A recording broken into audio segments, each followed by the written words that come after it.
You are listening to the V-Cast.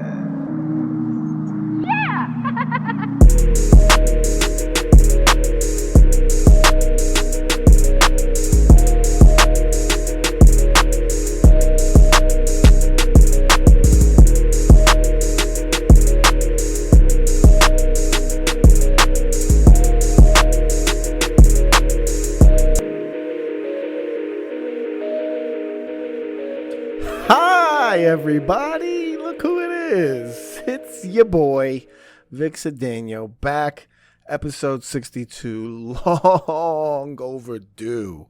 I can't even begin to tell you how long overdue. I might be a couple years. I mean, we did some father figure episodes with my boy Mike, but he's just about as inconsistent as I am. But you know what? We got a lot of shit going on. Life happens.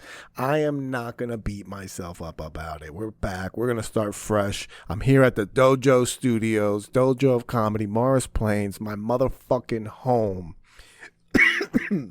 Start this off with some cough in your ears. Yeah, I'm back. Just recording a quick episode, getting one on the books. I came early. It's Wednesday, November 2nd. Open mic night here at the dojo every Wednesday, hosted by the man, the myth, the legend, Raf Hernandez. And I was like, let me get here early. I'm going to record one. Been having equipment issues that I have not been very diligent in fixing, which I could have fixed. I normally have a guest on. Well, not normally. I've done a lot of solo episodes, but I've had guests on, and I have another mic here. I tried to set them up here in the dojo, but I got a new laptop, work laptop. The work people don't let you edit all the programs and stuff on it. They keep that shit locked down. So I wasn't able to, get the programs I needed right away. And to be honest with you, I just haven't been in it. I haven't been consistent in any part of my life. All my areas of my life have been inconsistent over the last few years. Even longer than that, to be quite honest with you. It's been a long road downhill. I'm going to get into it a little bit. Get into all that stuff, but little by little, we're gonna peel this onion back over however many episodes. I'm only episode 62. I really felt like when I was rocking and rolling with guests and stuff, it was pretty consistent. I thought I was gaining a little steam. I felt like it. Maybe we'll get some of those listeners back. Maybe we'll get some new listeners, but I'm not even focused on all that. Really, my goal right now is get podcasting just so that I am used to podcasting. That's the best part about having your own podcast, is that when you're a guest on somebody else's podcast, you won't be like a fucking noob on the podcast. You'll have your own podcast legs. You'll be able to stand up on your own 2 feet and throw punches with the best of them. Why? Because you've gotten rotations on your own podcast, regardless if anybody listens. Like I said, that's not my goal. My goal is to get reps podcasting. My goal is to also develop some content. I might say some slick shit that I might want to post later on Instagram, on the Twitter. Now that Elon's owning it, I can say some crazy shit and post it and not fear that my life will get ruined, like when Facebook chopped my legs out from under me and deleted my account for talking about shit that's now pretty mainstream, huh? I'm gonna try to stay away from politics, but I can't make any promises. I just don't want to. I don't know. There's better shit to talk about. There's more important things to talk about, like my life and letting you in on what's going on. So, so I've been pretty inconsistent. I would say since 2009, things have been going down. I've had a lot of highs. For sure. I've had a lot of highs, getting married, buying a home, having my daughter. I mean, these things were major milestones for me. So I'm so proud of the things I've done in that time. A lot of the things I've done, start comedy, Laugh It Up Tuesdays, just being on the scene, all the things that have been going on. I'm very proud of a lot of things that happened. But I also have been very slowly diving deep into a life of unmanageability. All right, so for those of you that don't know, before 2009 and 2004, I was arrested for selling weed, and I had to, they sentenced me to prison, but I was able to get out of it by joining a program called Drug Court. I had to pretend I was a drug addict, told them I sucked dick for weed and all that good shit, and they let me get into this program. I avoided prison, but I had to go into an inpatient rehab for 6 months. I had to do 6 months in an inpatient. I had to wait in the county jail while the bed freed up. And in this time, I did a lot of work on myself. All right. My brother told me before I went in, the day I got sentenced, as we're driving to court, my brother told me advice that I'll never forget. And he told me, if you want to beat them, do exactly what they say. And I took that advice to heart because I didn't want to be in trouble no more. I didn't want to be in this position no more where people had something over me. So I was like, all right, I'm going to do what they say. My whole life I've fought. I was always rebellious against authority. I always wanted to do my own shit, tell people to go fuck themselves. That's one of my favorite things to do. But we said it. It was going to be walk the straight and narrow and, see where it took me. And you know what? I became more responsible. I became a man in those 6 months because I faced a lot of the things that I was avoiding, like issues with my dad being, dying when I was young, all of my insecurities, bad habits. And when I got out of there, the court mandated me to continue to go to inpatient rehab. So I had to do that 3 times a week. I had to go to court once a week to check in and, get a job on the books. I had to go to probation on Mondays for urine tests. I had random urine tests on Fridays. And I had to go to AA meetings or NA meetings 3 times a week and get a form signed like a permission slip. So all these things helped me stay busy, and it helped me develop a lot of self-esteem. I was really able to build my self-esteem up doing these things and accomplishing goals and tasks, and then being rewarded for doing things and, being responsible. I wasn't doing anything that deserved a pat on the back because these are all things you're supposed to be doing in life. But I was doing things that I had never done before. All right. I was 24 years old at this time. I think might have even been a little bit younger. But before that, I was living with my mom. Then my mom moved out. Most people move out of their mom's house. No, my mom moved out, left me there. And then I moved the girl in. I was depending on her. So I was always depending on other people. I always had people to catch me when I fell. And I wouldn't even fall. I just had people to lean on. And it wasn't healthy behavior. So all this stuff happened. And by the time 2009 came around, when the program ended, I was really in control of my life. I had the illusion I was in control of my life, right? I was, I had a job. I had a good job. I was, for someone that was a felon, I was making $50,000 a year. I was a manager at a Fortune 500 company. I had a fucking nice little cubicle, benefits, vacation days. I had things. I had a car. I had an apartment that I shared with my brother. We had a nice 2-bedroom apartment in this nice spot in Little Ferry with a beautiful pool. Like I had my stuff together. And then I met the woman that would become my wife. And, things were great. She is still the love of my life, if I'm being honest, because of who she is as a person. She's a really wonderful person. That's why I felt comfortable enough to settle down, because when I met her, I was working at a fucking male strip club in Atlantic City every weekend, pulling in a few $100s just to take my shirt off and massage girls. All right. So I was crushing it. And this girl put a stop on everything. Just me. Like, she made me better.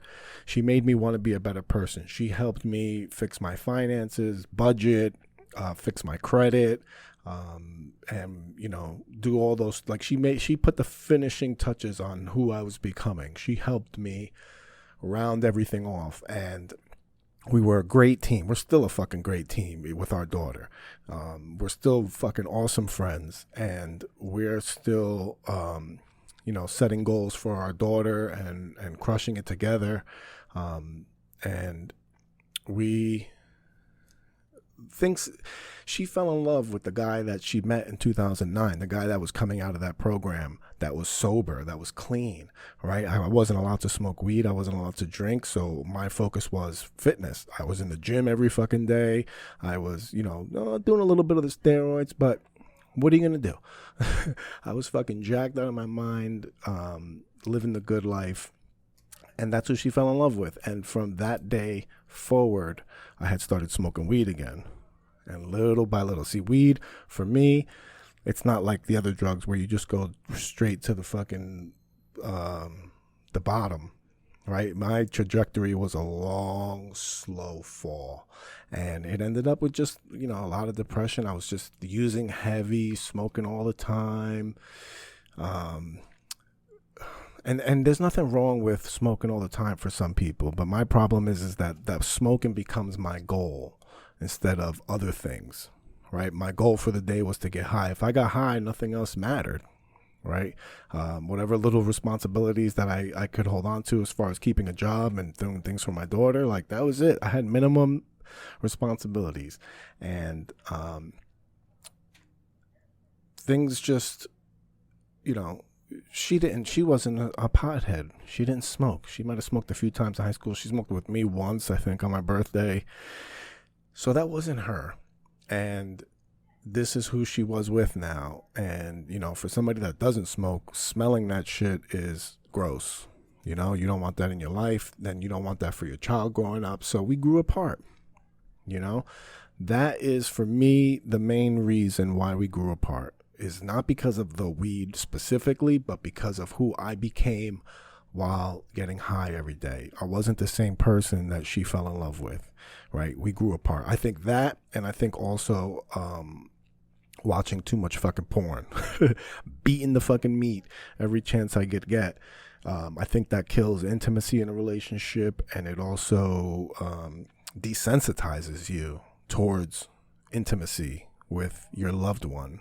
Right? Why am I going to, be intimate with my beautiful, loving wife when I can just go downstairs in the basement and beat my fucking meat to Kendra Lust for 5 minutes? You know what I mean? It's very selfish, in my opinion. This is my opinion. Very selfish, because all I'm caring about is my nut. I'm not caring about what that's doing and how that's making her feel. So that, I think, those two things combined were the real, problem with us growing apart. I take full responsibility for that. I don't blame her for anything. This is why we get along. I don't, sometimes I feel like in relationships you become insecure, and because of your own faults, you take that out on somebody else. Like, you're so upset and so ashamed of what you've done that you want to pick out what other people have done so that you can try to level the score and even things out. And it's not good, because, one thing I pride myself in is trying to be an accountable person, trying to be accountable for my actions, because you can't control what other people do. You can't control what other people do. You can't control how other people behave. You can't control how other people are going to react to you. You can only control how you react to situations and the energy that you put out. And you can only be accountable for your actions. And that's what I try to do. And, these are all things, like I said, learning from all the work I did, all the inpatient, outpatient therapy, the meetings, going through the 12 steps. When I got out, I really got into AA because it felt like a home. It felt like I belonged. And I crushed it in AA, going to a lot of meetings, working with a sponsor. I worked with a step group. I used to go on retreats. I used to do all that shit. And it gave me a lot of spirituality, brought me closer to a higher power. And it brought manageability to an unmanageable life. And that's where I felt lost.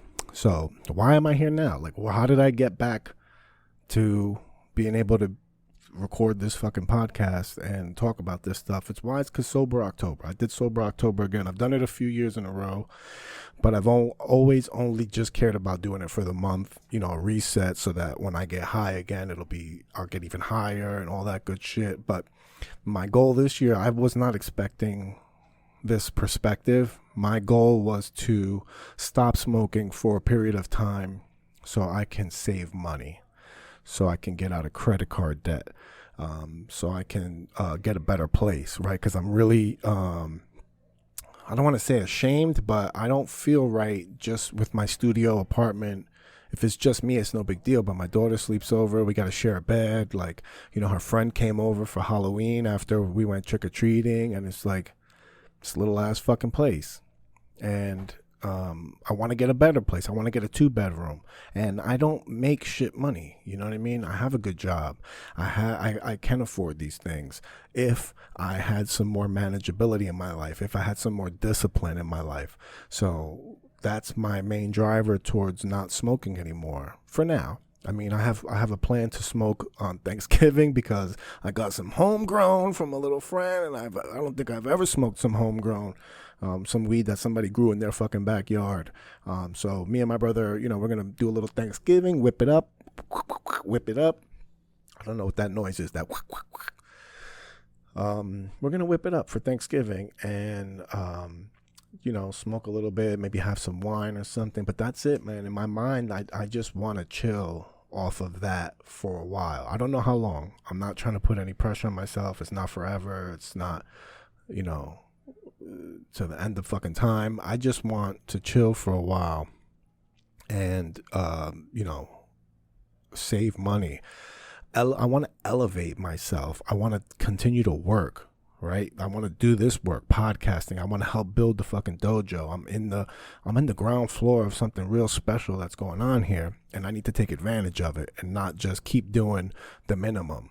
You know, thankfully throughout this time, especially during the pandemic and stuff, when I didn't really feel like going, I didn't feel like going anywhere. I didn't want to go anywhere for comedy. I didn't want to do spots. I didn't want to hit mics. I just wanted to be home. I became like this fucking hermit, you know, and I just stayed home and watched TV and did whatever I could to escape reality, play fucking games on my phone, you know, scroll on Instagram, live in other people's lives, and I didn't do shit, you know. I wasn't making any progress with anything, and I want to get back to doing this. I want to get back to making, you know, these podcasts. I want to get back to editing those videos. I want to start video recording these again and editing. And you know, I enjoyed that stuff, you know, putting together that finished product and posting it and being proud of it. Like that stuff, I like that. And I enjoyed doing that shit. And I can't do that if all my whole goal every day is just to fucking get high and, you know, eat. That's another thing. Like, oh, my fucking weight has been shit. My diet has been shit. I don't want to fucking die young. I don't want to fucking leave my daughter with no dad because I'm a fucking asshole, thinking only of myself. I've spent my whole life thinking that about my dad, you know. Luckily, I've forgiven him, and, you know, I've understand more that life is fucking difficult, and you deal with it however you can. Some people deal with it in different ways. He chose drugs, and that took him away from me. I don't want to make that same choice. All right. I have the opportunity to make a different choice, to choose the harder route. I think I always chose the path of least resistance, and that never led me anywhere. Right. It made me like go in circles or some shit. And you know what? And the path of more resistance, it's going to be harder, but it gets you somewhere. Right? There's a fucking destination. There's movement. You know, you ever see like those people that walk in a circle and they just like, I don't know if you ever seen Scrooge McDuck. If you remember DuckTales from back in the day, Scrooge McDuck used to have a room where he used to go to think, and he would walk in circles, and he walked like an indent into the ground, going into circles. Like that's the path of least resistance for me, is going in circles, not getting anywhere, not really progressing, wasting a fucking ton of potential. You know, I don't want to pat myself on the back, but I'm pretty good at the things I do. And that's without trying. That's just fucking God-given talent just to start with. Now, if I combine that with hard work, now that's like a different beast. Like, I feel like I could be unstoppable. I was talking to somebody today and I was telling them, hey, I did Sober October. I'm going to keep going. I feel good. I'm starting No Nut November for whatever reason. I thought, you know what? The fucking porn shit, let's knock that shit off too. While I'm at it and practice some more discipline, I'm going to do No Nut November. I'm not busting any nuts this month. And I want to see where that takes me. You know what I mean? And I lost my train of thought. The open mic is starting, so I hear everybody downstairs shuffling and bustling. I feel like they're going to be coming up here any minute. Be like, hey, what are you doing, bro? What's going on? So yeah, all these things, I just want to get to work. I want to do things. I want to accomplish goals. I started this November savings challenge with this fucking girl Erica that's on Instagram that I follow. She's a lawyer that talks about financial shit, and I want to do all these things to better my life. Things aren't bad. Really things aren't bad. When I think about it, if I'm being honest, if I'm looking from a place of gratitude as opposed to selfishness and what's that called, in ungratefulness, right? Or just the opposite word of what I said before. If I'm being ungrateful, I can pick about all the things that I see wrong, right? But if I'm looking from a place of gratitude, there's so much benefit. I have so much more opportunity and potential than a lot of other people, and it's a waste for me to smoke that shit all away. It doesn't set a good example for my daughter. That's not the life that I want for her. I want her to be so much better than me. But how can I tell her to do things that I'm not willing to do myself? That's fucking hypocritical. I don't want to live that life. And there's just, there's so much out there for me to experience. And I can't do that if I'm stuck in my apartment every night doing nothing. Watching Netflix, watching all these shows, like that's going to be the thing later on. Like, I've already cut out a lot of TV just in this last week of trying to do things. That's my comfort zone. My comfort zone is being home, man. I love being home. I love watching TV. I like when I hit that recliner, that little button on the recliner. That's like my fucking spaceship. That's like hyperdrive into fucking nowhere. I hit that fucking recliner, like, and I'm fucking back. I lay back and I just cruise the galaxy in my recliner, because I've been watching Star Wars lately, the cartoon. But that's what I mean. Like, I'm binge watching these useless shows that do nothing for my life other than provide the escape from the reality. Like, if things are so bad for me, I mean, and I really felt terrible. I've really felt terrible for quite some time, and you can see it in my body. You can see it in my accomplishments and stuff. I haven't been really doing shit. So I'm excited. I'm excited about changing. I got a lot of plans that I want to do. I want to get it. I really want to get organized. I want to organize all my material. I want to get my time together. And a lot of the times, man, you see me on stage and I'm fucking winging it. I'm winging it and I'm doing well. All right. I'm not going to say I'm doing great. I'm doing well. Sometimes are better than others, sometimes are not. And it's because I'm, unorganized and I'm just taking chances. Luckily, it works out for me sometimes, but it ain't going to be all the time. You know what I mean? So, I want to keep building things here at the dojo. I want to rock with all these motherfuckers that come out here. And somebody was about to come upstairs and then they turned around. They heard my bitch ass voice. I want to help build the dojo, the motherfucking door guy, seeing all the comics come through, learning a lot about the business and all that good shit, getting time on stage with other fucking legends of comedy. So I want to help keep building that. I want to lose weight. I want to get fit again. I got this fucking shoulder problem where I think I got a tear. Then when I was down in Florida, I don't know how I got it. Top Golf, cleaning my mom's pool. One of the motherfuckers ruined my shoulder. I have to get an MRI. You can believe that my insurance didn't want to cover me getting an MRI because they thought I should get therapy first before I get an MRI. I'm like, how do you get therapy if you don't know what's wrong? So finally they approved it, and I'm going to get that MRI done, start working on that.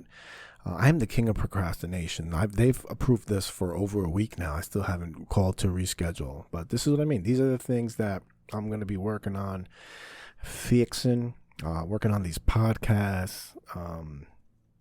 This is all stuff I'm really excited about. I'm excited to get all this shit going and you know, just be better. That's it. I just want to be better. I want to be better than I was before. I want to feel good. I don't want to feel like I constantly had this dread hanging over me of my mortality. Like I said, I don't want to leave my daughter the same way my dad left me. All right, my daughter's already older than I was when I lost my father, but she's still young. There's still so many more memories to build, and I want to be there. I want to be there for all of the things that she does. That's one of the main things that is my motherfucking priority is being a dad. All right, so it's kind of might hold me back a little bit in comedy, but so be it. I only get this one shot with her. I could have another kid another time, whatever, but this is my firstborn. I only got one shot, and I don't want to ruin it. So I'm there for everything. I was at the fucking Halloween parade. I'm at doctor's appointments. I'm at taking her to, boxing, helping her with her homework, sleepovers, taking her places. She's been on vacation with me. So far, like the last 4 years, we've spent vacations at my mom's house in Florida. I want to build memories for her. I want her to be there. I want, when I was growing up, I only had my mom, and my mom, worked, and she busted her fucking ass off. And I can appreciate that now. But when I was little, I didn't appreciate it. I felt unloved because I had nobody to support me when I had basketball games. I had nobody was there for me at school events. Nobody was there for me in appearance, right? But I had so much love and support growing up. I had my brothers and sisters. At home, I had love. But outside of home, I didn't really have anybody cheering for me. Right, because like I said, my mom busted her ass working a job in a factory up at 6 a.m. every day, to come home and then cook and then clean and do everything on her own. So she wanted to watch TV. That was her escape. Like I really, really identify with her wanting to escape from fucking reality, smoke cigarettes and watch TV, because her reality was that she was alone raising a kid. Her husband died at a really young age. My dad died when he was 33. It was really fucking tragic. I'm sure it shook her foundation. I couldn't even imagine being in that position, and then you have somebody that's his twin, basically. I'm like a mirror image of him growing up, and every time you look at me, I'm like a reminder of this shit. So I can't imagine how rough it was for her. So I definitely don't want to do that to my daughter's mother. I don't want to do that to any of my family. I don't want to do that to the people I know, and I don't want to do that to my daughter, most of all. It's just a really shitty way to grow up, and I can control that by making better decisions. This has been very fucking therapeutic. I have to say, this has been very therapeutic. I do podcasts with other people, and check out the Diablo boys, Pedro and fucking Jesse. They're fucking silly as fuck. And part of me had wanted to come back on this podcast and try to be, silly as fuck too. And I can be silly sometimes when it comes out naturally. But for me to come on a podcast and try to force silly, it would have sucked. And, my strength is this. My strength is my self-awareness and my ability to communicate that to other people. And that's what I want to use this platform for, is because I can, it's like a fucking journal for me. Talk about the shit that I'm going through, and hopefully, you can get something out of it, or I can, put a clip up that somebody will identify with, and maybe I can help a couple people, whatever. That would be fucking great. That was part of, the principles of AA. The reason why you stay sober is because you keep teaching other people this. And when you teach somebody something, you get better at it, no matter what it is. If you're a fucking, a karate guy, you don't get as good as you get, and this is from hearing other people talk about it, you don't get as good as you do when you teach other people. When you're teaching other people, you're reviewing it for yourself, you're understanding it better, and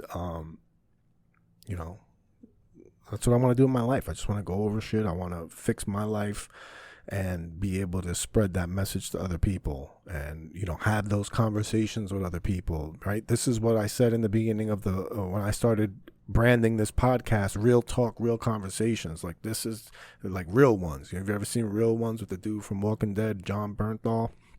Listen to that podcast. That's a real ones, real conversations about shit that you go through. Like, I saw the one with Shia LaBeouf. Like, that shit was very impactful to me because I could identify with a lot of his feelings and a lot of the things he was going through, and it made me reflect on my life. So I want to create that kind of platform out here for the boys and the girls too, but I'm a fucking guy. Guys are going to relate to me more than girls, but maybe girls can get a perspective on the men in their life from listening to this too. This has been great. I'm gonna cut this one done. Shout out to the Dojo of Comedy always for hosting this. Check out the shows, tiffscomedy.com. Also shout out to 18 Pool Tables, who is my lifelong sponsor just because they're best friends. And I got another fucking sponsor now too. Fuck it. It's Empire Plumbers, New Jersey. My boy started a plumbing company. They will come and dig your pipes out. They will come and dig your motherfucking pipes out, clean your shit, leave you feeling good about flushing the toilet. That shit is important. 18 Pool Tables. It's self-explanatory. They do pool tables. That's New York, New Jersey, pooltables.com. And that's it, man. Those are the people I surround myself with. Obviously, Dojo of Comedy. Killing it. Oh, man. Also, motherfucking shit's coming back. Nikki's is coming back. Weekly show. Like I said, I want to be busy. I want to do things. We'll talk more about that stuff soon. I got to go down, sign up for this open mic so I'm not number 24. Love you. Mwah. Have a good night. Good rest of your life. But we'll talk soon because I'm going to motherfucking keep popping on these podcasts. Be safe. You're listening to my dad of the Vic Cedeno.